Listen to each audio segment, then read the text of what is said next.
लिखा है कि the subject of law and order and Delhi police is under the administrative control of the central government and hence we will not be able to respond to your queries. एक जो अहम सवाल है इन दिनों सबसे ज्यादा देखने को मिल रहा है ईडी और सीबीआई। आज ईडी और सीबीआई और इनकम टैक्स ऐसा हो गया है जैसे कि उनके घर का कोई पर्सनल सर्वेंट हो। बांसुरी स्वराज पे क्या रिएक्शन है? जो भाजपा से उम्मीदवार है उनका वोट भी मैं सोचता हूँ कि मुझे मिल जाए। मुझ में कमी तो बताओ। बीजेपी में कहा गया कि भाई कितने पैसे दोगे? उन्होंने कहा पैसे मैं क्यों दूंगा, मैं तो अपने आप को दे रहा हूँ। मतलब आप चुनाव लड़ना चाहते हैं तो चुनाव की तरह लड़िए। आप तो इस प्रकार से ऑटोक्रेसी करके हिटलर शाही करके देश में दर्शाना चाहते हैं कि भाई आपके खिलाफ कोई भी बोला तो आप हर प्रकार के डिपार्टमेंट को पीछे छोड़ दो। आम आदमी पार्टी के पास संसाधन नहीं है, हमारे पास पैसे नहीं है, हमारे पास बीजेपी के मतलब उनके कंपैरिजन तो कुछ भी नहीं है हमारे पास, उनके पास था पैसा है। ये चुनाव अब no longer it's between Kejriwal ji and India alliance and Bharatiya Janata party, it is between भारतीय जनता पार्टी एंड भारतीय जनता। नमस्कार, अमरउजाला.com देख रहे हैं आप। मैं हूं आपके साथ पल्लवी और 3 बार से विधायक, मालवीय नगर के विधायक, एडवोकेट, समाजसेवी, इंजीनियर और न्यू दिल्ली से एमपी कैंडिडेट आम आदमी पार्टी के सोमनाथ भारती जी, आपका बहुत बहुत स्वागत है। बहुत बहुत शुक्रिया आपका।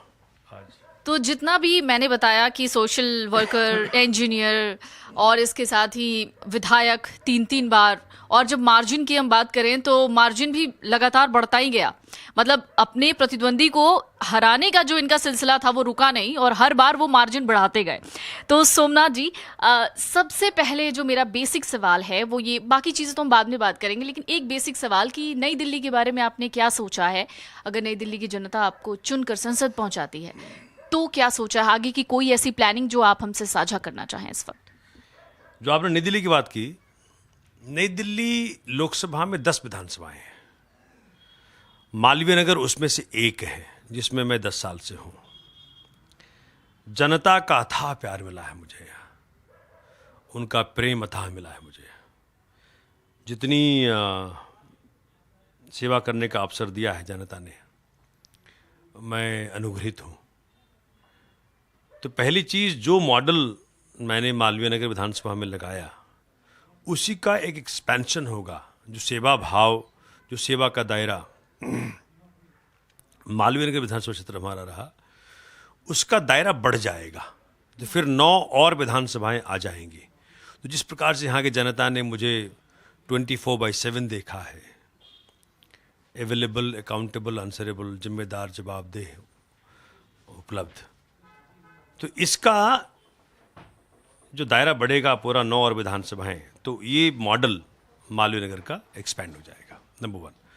नंबर 2, कुछ चीज़ें ऐसी हैं, कुछ सब्जेक्ट मैटर्स ऐसे हैं, जैसे कि आप ये देखें, मुझे कल ही आया ये मेरे पास, हमने कुछ सवाल क्षेत्र के यहाँ लिखा ना, ये लिखा है कि the subject of law and order and Delhi police is under the administrative control of the central government and hence we will not be able to respond to your queries. Query ये था कि मेरे क्षेत्र में एक 15 साल का बच्चा को चाकू से गोद गोद करके मार दिया गया। ठीक है, ये नहीं है ना, 15 साल के बच्चे को मेरे क्षेत्र के सतपुला पार्क में चाकुओं से गोद के मार दिया गया। एक लड़की को रॉड से मार दिया गया विजय मंडल पार्क में।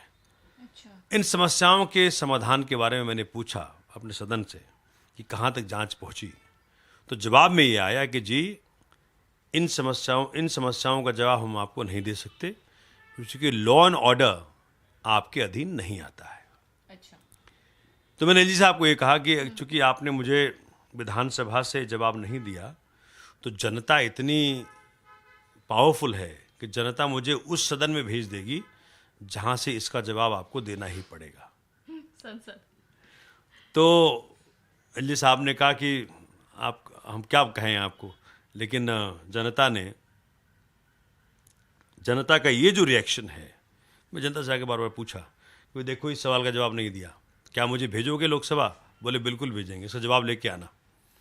तो police law and order, DDA, lands, traffic police, ये सब्जेक्ट्स वो हैं जो कि सिर्फ एमपी को रिस्पॉन्ड करते हैं, एमपी के अधीन आते हैं। जब तक एमपी आपके बस में नहीं हुआ, आपके कंट्रोल में नहीं हुआ, आपको उपलब्ध नहीं हुआ, अकाउंटेबल नहीं हुआ, आंसरेबल नहीं हुआ, तो इन समस्याओं का समाधान नहीं आ पाएगा, एमएलए कितना भी चाह ले।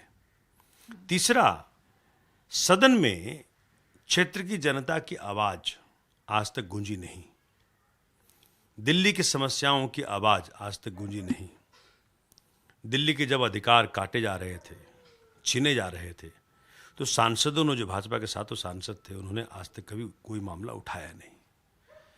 तो इन तीनों कारणों से, और उसके ऊपर राष्ट्रहित है, राष्ट्रहित के अंदर अनेकों अनेक समस्याएं हैं जो as a part of the country हम लोगों को अफेक्ट करता है, चाहे वो बेरोजगारी हो, महंगाई हो, वुमेन सिक्योरिटी हो, एक से एक समस्याएं हैं। इन सारे समस्याओं का समाधान सदन के पटल से लाया जाएगा। तो ये 3 कारण आपको मुख्यतः मैंने बताए, अवेलेबल, अकाउंटेबल, आंसरेबल, पहला जो मैं विधानसभा मालवीय नगर में करता हूँ उसका एक्सपेंशन। दूसरा, 5 सब्जेक्ट मैटर्स पे, police, law and order, DDA, lands, traffic police, इस पे समाधान लाना। और तीसरा, दिल्ली के हकों के लिए संघर्ष करना, नेशनल मुद्दों पे संघर्ष करना। तो जब तक ऐसा व्यक्ति जो जनता को समर्पित हो, जनता को कमिटेड हो, उसका जीवन पूरा जनता के लिए ही हो, ऐसा ना होगा तो समस्याओं का समाधान नहीं आ पाएगा। एक जो अहम सवाल है इन दिनों सबसे ज़्यादा देखने को मिल रहा है, ईडी और सीबीआई। अब आप पार्टी की तरफ से भी लगातार इस तरह की बातें कही जाती हैं कि जब भी सरकार के खिलाफ हम बोल रहे हैं, ईडी और सीबीआई बस समझो कि गेट पे खड़ी है। देखिए, कोई व्यक्ति अगर जीत रहा होता तो ऐसी हरकतें ना करता। आज जो एक माहौल बना रखा है जहाँ की हर वक्त आज उसे घर ईडी पहुंच रही है, कल पहुंच गए दुर्गेश पाठक के यहाँ, कल समन उनको भेजा गया। मतलब अपोजिट पार्टी के हर व्यक्ति के यहाँ ईडी का जाना लगभग तय हो गया है। और ऐसे माहौल में लोकतंत्र की जो मुसीबत है कि किस प्रकार से एक फ्री एंड फेयर इलेक्शन होगा। आप जो हैं, पहले आपने इलेक्शन कमीशन पे कंट्रोल किया, 3 में से 2 व्यक्ति आपने अपने डाल लिए, माननीय प्रधानमंत्री और प्रधानमंत्री के नुमाइंदे। दूसरा, अब वो इलेक्शन कमीशन सरकार के द्वारा जो भी एक्सेस काम हो रहा है, जो बियॉन्ड ज्यूरिडिक्शन हो रहा है, उसको कुछ नहीं कह रही है। तो नेचुरल सी बात थी, इसीलिए आपने अपनी कमेटी के अंदर अपनी वर्चस्व बढ़ाया। आज ईडी और सीबीआई और इनकम टैक्स ऐसा हो गया है जैसे कि उनके घर का कोई पर्सनल सर्वेंट हो कि जा भाई ये सामान ले आ मार्केट से, जा भाई आज बैगन खाना है, बैगन की सब्जी ले आ। कोई आधार नहीं, आधारहीन, तथ्यहीन, लेकिन दुरुपयोग चल रहा है। क्योंकि जब सामने हार दिख रही होती है, वो लाख कह लें हम 400 पार हैं, लेकिन ये हरकतें दर्शाती हैं कि बहुत मुश्किल में है बीजेपी, तभी जाकर इस प्रकार की चीज़ें। नहीं तो अगर नहीं होती तो कोई भी एक पॉलिश वाला व्यक्ति लेवल प्लेइंग फील्ड खेलता। हमारे हिंदुस्तान के अंदर तो आपने देखा होगा युद्ध के भी नियम होते हैं। अगर सूर्यास्त होने वाला हो और आपकी तलवार की धार दुश्मन के गर्दन में हो और सूर्य का अस्त हो गया तो धार वहीं तलवार रुक जाती है। ये था हमारे देश का नियम। ये क्या कर रहे हैं ये? मतलब आप चुनाव लड़ना चाहते हैं तो चुनाव की तरह लड़िए। आप तो इस प्रकार से ऑटोक्रेसी करके, हिटलर शाही करके देश में दर्शाना चाहते हैं कि भाई आपके खिलाफ कोई भी बोला तो आप हर प्रकार के डिपार्टमेंट को पीछे छोड़ दोगे। तो ये तो लेवल प्लेइंग फील्ड नहीं हुआ। और आपने देख ही लिया किस प्रकार से सुप्रीम कोर्ट में माननीय सांसद संजय सिंह जी के खिलाफ जब ईडी ने सरेंडर किया, कहा कि हमको इनका बेल अपोज नहीं करना है, तो इसका मतलब है कि जो 2 सवाल जज साहब ने पूछे थे कि भाई मनी ट्रेल मिला नहीं मिला, पैसा रिकवर हुआ नहीं हुआ, तो अब क्यों बेल अपोज कर रहे हो? तो उससे साफ साफ जाहिर होता है कि जो शराब घोटाला है वो राजनीतिक घोटाला है। इनका भाजपा का चुनाव घोटाला है, ईडी की गिरफ्तारी ही घोटाला है, सीबीआई का रेड ही घोटाला है। अब देखें ना जिस प्रकार से इन्होंने अपने, जैसे अजीत पवार केस ले लें, 70,000 करोड़ घोटाले का आरोप माननीय मोदी जी ने लगाया। 2 दिन बाद इनकी गोद में आ गए, वॉशिंग मशीन में घुसे, साफ हो गए, अपनी पार्टी में लेकर डिप्टी सीएम बना दिया। छगन भुजबल के केस ले लें, शुभेंदु अधिकारी ले लें, हेमंत शर्मा ले लें, नवीन जिंदल ले लें, अभी जो लेटेस्ट आया है। तो ये जो चल रहा है, अभी एक अखबार में रिपोर्ट भी आई थी कि 25 इन्होंने बड़े बड़े करप्ट नेताओं को अपने पार्टी में लिया। उनमें से 23 का तो केस ही खत्म कर दिया एक तरह से, 20 को लगा दिया लगाम, 3 को क्लीन चिट दे दी है। तो ये जो हो रहा है, देश देख रहा है। ये भगत सिंह का देश है, ये डॉक्टर अम्बेडकर का देश है, ये किसी तानाशाह का देश नहीं है। इसलिए भाजपा गलतफहमी में ना रहे। इस प्रकार की हरकतें सिर्फ एक ही चीज़ दर्शा रही हैं कि देश के अंदर भाजपा तानाशाही कर रहा है, संविधान से विश्वास उनका उठ चुका है, चुनाव से इनका विश्वास उठ चुका है। और देखिए साफ साफ ईडी के जरिए उन्होंने वसूली किया, 2,471 करोड़ रुपए उन्होंने वसूली किया, जो ऑफ द सेल्फ रिकॉर्ड पे आ गया।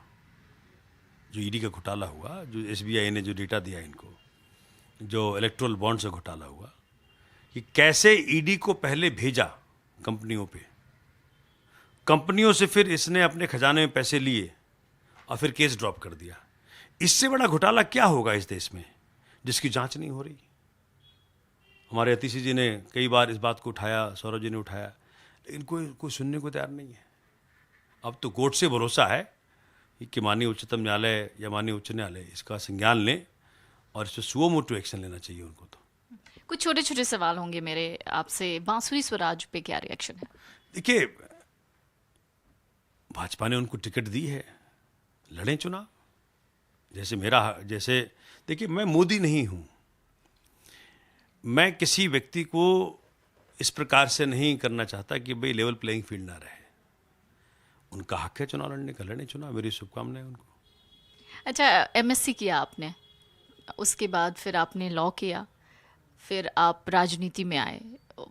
पहले से तय था आपका कि मैं जनता की सेवा में जाऊंगा, ये जनप्रतिनिधि बनूंगा, या फिर ये अचानक से होता चला गया? इसके बारे में कुछ बताना चाहेंगे? देखिए, मैं जिस परिप्रेक्ष्य में पला बढ़ा हूँ, मेरी माता शिक्षिका थी, मेरे पिता सन्यासी थे। सन्यासी? जी। और मेरा नाम सोमनाथ रखा महर्षि मही परमहंस जी महाराज भागलपुर के, सोमनाथ, बिहार भागलपुर जी। और महर्षि महेश योगी जी की गोद में खेला हूँ मैं। अनुकूल ठाकुर बाबा, देवराहा बाबा, उनका आशीर्वाद मुझे प्राप्त है। जय गुरुदेव, ओशो, राधा स्वामी सत्संग व्यास, मेरे फादर जहाँ जहाँ गए हम सबको लेते गए साथ साथ में। तो मैं उस प्रकार की एक तरह से कह सकते हैं आध्यात्मिक प्रभाव वाले वातावरण में पला बढ़ा हूँ। उसका परिणाम यही रहा कि जब मैं राजनीति में आया तो मेरे गुरु ने मुझे कहा, बेटा निष्काम सेवा करें, तो selfless service, that is my motto. I see God's manifestation in every human being, and that's how I'm able to serve. तो मानव सेवा ही माधव सेवा है मेरे लिए। मतलब आईआईटी के दिनों से ही मेरी इच्छा थी कि मैं भारत माता की सेवा करूं। तो द लीस्ट पॉलिटिकल और you can say non political most powerful tool to serve the nation is law. तो मैंने लॉ कर लिया। लॉ में मैंने खूब सारी ऐसी पीआईएल के जरिए लाखों लोगों का समस्याएं दूर करने का प्रयत्न किया। मुझे याद आ रहा है कि 2009 में एक हमारे देश के व्यक्ति थे विक्रम बुद्धि। बस मैं उसी का जिक्र करने वाली थी, बिल्कुल। प्लीज अगर आप उसके बारे में कुछ बताना चाहें। क्योंकि देखिए, वकालत भी मेरा जो है ये विरासत में नहीं मिला, ना मुझे राजनीति विरासत में मिली। दोनों में फर्स्ट जनरेशन हूं और कभी भी ना हमने वकालत का दुरुपयोग किया किसी के लिए। जो भाजपा के प्रत्याशी हैं उन्होंने अपनी वकालत का दुरुपयोग ललित मोदी जैसे भगोड़े के लिए भगाने में किया। इस प्रकार से कई ऐसे उदाहरण हैं। सोमनाथ भारती ने अपनी पूरी वकालत में आज तक कभी भी देशद्रोहियों का साथ नहीं दिया। देशवासियों के लिए मैं किसी हद तक गया। विक्रम बुद्धि को अमेरिकी सरकार ने उस वक्त गलत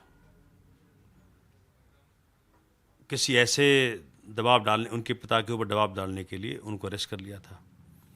अमेरिका तक जाकर लड़ा और लड़ करके विक्रम बुद्धि को वहां से छुट्टी दिलवाई, घर वापस लेके आया। उसी प्रकार से अगर आप देखें 2012 में जो निर्भया कांड हुआ था, उस वक्त एक कांस्टेबल तोमर का देहांत हो गया था। उनका देहांत हुआ था हार्ट अटैक से। अच्छा। दिल्ली पुलिस ने दिखाया उनका देहांत एज ए मर्डर और 9 यंग बच्चों को अरेस्ट कर लिया। 2.5 महीने में ये रिकॉर्ड है। 2.5 महीने में ये मर्डर का केस हाईकोर्ट से खत्म करवा दिया। आज 9 बच्चे स्वतंत्र हैं, देश के अच्छे नागरिक हैं। यूपी में तो कहते हैं अगर 302 का कहीं लिख दो किसी टहनी पे तो सूख जाएगा। 302 का मुकदमा खत्म हो जाना अपने आप में बहुत बड़ी बात है। और ऐसे अनेकों केस परमात्मा ने मेरे हाथों कराए। कोरोना काल में देखें, जब पॉलिटिशियंस फ़ोन नहीं उठा रहे थे, जब लोगों के मतलब ऐसा तांडव मचा था मौत का, उस वक्त परमात्मा ने मेरे हाथों ऐसे अनेकों काम करवाए जिसका विवरण करने मात्र से रोमांच उठता है, आपके रोए खड़े हो जाते हैं। मतलब निगम बोध घाट में जाकर के ऐसे कई लोगों के संस्कार परमात्मा ने मुझसे कराया जिनके परिवार बाहर ना आ सके कोरोना के कारण। इस प्रकार की सेवा परमात्मा ने मेरे हाथों कराई। और आईआईटी के बाद मैंने लॉ किया। लॉ में जब हम कर रहे थे वहाँ आर्गूमेंट्स और केसेस लड़ते थे, तो एक बार चीफ ने कहा मुझे कि Somnath ji, what you are asking for is not possible through courts, you have to get into legislative assembly और parliament assembly, parliament, because it requires law making. तो हमने उस वक्त दोनों पार्टियों के पास गए। बीजेपी में कहा गया कि भाई कितने पैसे दोगे। हमने कहा पैसे मैं क्यों दूंगा, मैं तो अपने आप को दे रहा हूँ। तो कहा ये सब बातें ख्याली हैं, चुनाव के लिए पैसे लाने होते हैं। उसी दौरान पैन आईटी का मूवमेंट चल रहा था। अरविंद केजरीवाल जी मुझे नोएडा के पैन आईटी कॉन्फ्रेंस में मिले और जहाँ आप बैठे हुए हैं अरविंद जी आए अपने आप। मतलब वो स्टेज पे बैठे थे, मैं नीचे बैठा था। मेरे मन में इच्छा थी। वो बोल रहे थे कि भाई CWG स्कैम हुआ है और बड़ी मछलियाँ छोटे मछलियों खा जाएंगी। मैंने कहा ये आदमी मिल जाए काम करने को तो बड़ा मज़ा आ जाएगा। इतनी इच्छा गहरी थी कि शाम को अरविंद केजरीवाल यहाँ और मुझे बोले, तो मैं उनका सारा, मैं शुरू का वकील उनका ही रहा हूँ, तो कड़कड़ डुमा से लेकर सुप्रीम कोर्ट तक लड़ता रहा हूँ उनके लिए। अब तो पार्टी में बड़े सारे वकील हो गए जो तब से हमारी साथ हुआ वो अब तक साथ है। तो मैं बहुत पुराना अरविंद केजरीवाल जी का साथी रहा हूँ, उनको हर प्रकार से जानता हूँ। बहुत जिद्दी आदमी है वो, देश के लिए कुछ भी कर सकते हैं, वो जनता के लिए कुछ भी कर सकते हैं, वो कोई भी कष्ट सहने को तैयार है उनका। जब यहाँ 2013 में जब चुनाव लड़ने की बारी आई तो अरविंद जी ने कहा भाई चुनाव लड़ो, आपने तो कहा था कि चुनाव लड़ना चाहिए। तो हम IIT दिल्ली मेरे क्षेत्र में पड़ता है, मैं वहीं का पढ़ा लिखा हूँ। तो 6000 वोटर्स वहाँ थे। तो जब अरविंद जी शुरू हो रहे थे 0 से, तो हम शुरू हो रहे थे 6000 से। तो उनका ऐसा कहना था। तो 13 का चुनाव जनता ने जिताया मुझे 8000 की मार्जिन से, फिर 16, 15 जिताया, 16, फिर 20 जिताया 19,200 की मार्जिन से। फिर तीनों पार्षद दे दिए। 50-50 साल पुराने पार्षद जनता के, भारतीय जनता पार्टी के, जनता ने हटा दिए, आम आदमी पार्टी को दे दिए। अब ये बारी जनता ने सेवा करने की दे दी MP के रूप में। तो एक सेवा का दायरा मेरा बढ़ेगा और कुछ ऐसा कर दिखाऊंगा जनता उसको गौरवान्वित महसूस करेगी। बिल्कुल। और मुझे पता नहीं कि आपको कैसे पता चल गया कि मेरे आगे ये सवाल कौन से थे, क्योंकि जो मैंने एक सवाल आपसे पूछा उसके बाद मेरे 2 सवाल और लाइन में थे, उसके जवाब आपने उसी में दे दिए। एक बहुत छोटा और आखिरी सवाल, बिल्कुल अंतिम सवाल होगा मेरा ये, कि हर आदमी के जीवन में संघर्ष होते हैं। आपकी भी लाइफ बहुत स्मूथ नहीं रही होगी। कोई एक ऐसा स्ट्रगल अपनी लाइफ का जिस समय आपको ऐसा लगा हो कि शायद मैं टूट चुका हूँ, अब यहाँ पर मुझे कोई दिक्कत हो सकती है, या मुझे नहीं पता कि अब मैं क्या करूँ आगे, कोई ऐसा एक स्ट्रगल जो आप हमसे साझा करना चाहें अगर आपको याद हो? देखिए, मैं आध्यात्मिक व्यक्ति हूँ, मैं बहुत पॉजिटिव हूँ, इतना पॉजिटिव हूँ कि मैं भाजपा के अपोनेंट का वोट लेने की आशा रखता हूँ। जो भाजपा से उम्मीदवार हैं उनका वोट भी मैं सोचता हूँ कि मुझे मिल जाए। मुझ में कमी तो बताओ। मैं ईमानदार खाती हूँ, जनता के प्रति समर्पित हूँ, अपने हर सुख को त्याग दिया करीब करीब मैंने। मतलब आप ये समझें कि मेरा क्षेत्र मेरा परिवार है। हर एक व्यक्ति का सुख दुख 24 घंटे में उपलब्ध रहता हूँ। 2 घंटे सवेरे ध्यान करता हूँ, सवेरे 5 बजे उठता हूँ, 7 बजे तक ध्यान करता हूँ, रात को 2 बजे तक काम करता हूँ। तो इतना पॉजिटिव व्यक्ति, और बड़े सारे मुसीबतें क्रिएट करने का प्रयत्न किया लोगों ने, लेकिन मैं विचलित नहीं हुआ, मैं टिका रहा। और टिका रहने के बाद अब ये देखें कि आज जनता ने जितना प्यार प्रेम मुझे दिया है, मैं उनका अनुग्रहित हूँ कि मुझ जैसे छोटे व्यक्ति को यहाँ तक पहुँचा दिया। अब सदन भेज देंगी तो जनता के लिए संघर्षरत रहा हूँ और रहूँगा। अच्छा, एक कैंपेन चल रहा है जेल का बदला वोट से, इसके बारे में अगर आप कुछ बताना चाहें। देखिए, क्या है कि आम आदमी पार्टी के पास संसाधन नहीं है, हमारे पास पैसे नहीं हैं, हमारे पास बीजेपी के मतलब उनके कंपैरिजन तो कुछ भी नहीं है हमारे पास, उनके पास था पैसा है। तो जिस प्रकार से आम आदमी पार्टी के मुखिया केजरीवाल जी को अलोकतांत्रिक तरीके से चुनाव अनाउंसमेंट के बाद असंवैधानिक तरीके से आपने जेल में डाल दिया, तो पूरे देश में एक हलचल है, खलबली है कि ये कैसा न्याय है। बगैर किसी ट्रायल, बगैर किसी कन्विक्शन आप एक सिटिंग सीएम को उठा के जेल में डाल देते हो फॉर इन्वेस्टिगेशन, और जांच आपने कर ली 11 दिन, फिर भी जेल भेज दिया आपने। इसका मतलब है कि मनसा आपका था केजरीवाल जेल में रहें, सिसोदिया साहब जेल में रहें, जयंत साहब जेल में रहें, संजय सिंह जी जेल में रहें। लेकिन शुक्र है कि ईडी के ऊपर इतना शिकंजा कसा गया है सुप्रीम कोर्ट में कि उन्होंने गिव अप कर दिया, कहा कि भैया अब तो हम अपोज नहीं करेंगे इनका बेल। तो जब जेल में हमारे नेताओं को डालोगे तो जनता कैसे रिएक्ट करेगी? हम तो गोडसेवादी हैं नहीं, हम तो गांधीवादी हैं। तो जनता अहिंसक रूप में नॉन वायलेंट फॉर्म में, उनके पास क्या टूल है? वोट का। तो जनता अपने वोट के माध्यम से बताएगी कि वो केजरीवाल जी से कितना प्यार करती है, आम आदमी पार्टी से कितना प्यार करती है, क्योंकि इनका जो ऑब्जेक्टिव है कि इस बार जितनी सुविधाएं जनता को मिल रही हैं, बिजली की हो, पानी की हो, शिक्षा की हो, स्वास्थ्य की हो, महिलाओं के लिए फ्री बस सेवा हो, महिलाओं को जो 1000 रुपये देने का प्रति महीना हमने ठाना है वो हो, सारी सुविधाओं को ये रोकेंगे। तो दिल्ली की जनता इस बात को समझ ले, इसीलिए सांसद को अपना बना के भेजना जरूरी है।